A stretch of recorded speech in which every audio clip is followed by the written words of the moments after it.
কি এটা কি? এটা স্যানিটারি ন্যাপকিন। হ্যাঁ, এটা তুই তো দেখিয়েছিলিস আমাকে কিছুদিন কি অনেক 1 বছর আগে।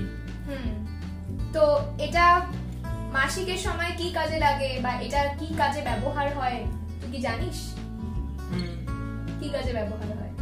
এটা দিয়ে রক্তটা আটকানো হয়, যাতে রক্তটা কাপড়ে লেগে না যায়। এটাই মানে এটা ইয়ের মতন কাজ করে, স্পঞ্জের মতন। জল যেমন শুষে নেয়, এটা রক্ত শুষে নেয়।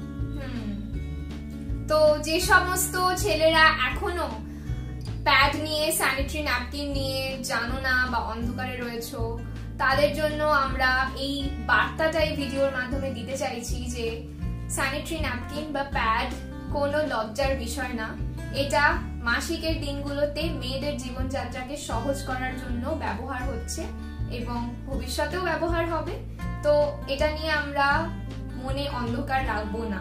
তো এটা নিয়েও কিন্তু মানে প্যাড নিয়েও কিন্তু অনেক নিষিদ্ধতা রয়েছে। যেমন আমরা যখন মেয়েরা স্যানিটারি ন্যাপকিন দোকানে কিনতে যাই, তখন আমাদেরকে স্যানিটারি ন্যাপকিনটাকে কালো প্যাকেটে মুড়ে বা খবরের কাগজে মুড়ে দেওয়া হয়। তো এটা নিয়ে তোর কি মনে হয় যে কেন দেওয়া হচ্ছে এরকম করে? কারণ যে বললাম যে এই ব্যাপারটাকেই তো পুরোপুরি একটা গোপন বিষয় বলে ধরা হয়, যে এটা প্রকাশ হলে লজ্জার ব্যাপার। তার ফলে এর ফলে যা যা জড়িত, এর সঙ্গে যা জড়িত আছে সেটাকেও লোকানো হবে, এটা তো স্বাভাবিক।